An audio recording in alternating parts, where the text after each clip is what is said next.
காலவிடம் உண்ட கண்டனை வேண்டி பணிவதென் வேலை. நந்தி தேவர் இரு கொம்பு கிடையில் சிவமூர்த்தம் காட்டிடும் லீலை. வீணை சரஸ்வதி தேவர் குழலிசை பிரம்ம தாளம் அரங்கேற்றம். மானும் அழுவேந்தி ஆடும் ஈசனை காண வாழ்வி வரும் ஏற்றம். ஓம் நம சிவாய ஓம் நம சிவாய சிவாய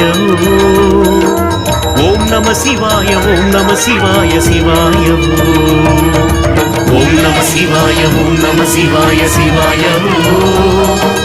ஓம் நம சிவாய ஓம் நம சிவாய சிவாய ஓம் நம சிவாய ஓம் நம சிவாய சிவாய ஓம் நம சிவாய ஓம் நம சிவாய சிவாய ஓம் நம சிவாய ஓம் நம சிவாய சிவாய ஓம் நம சிவாய ஓம் நம சிவாய சிவாய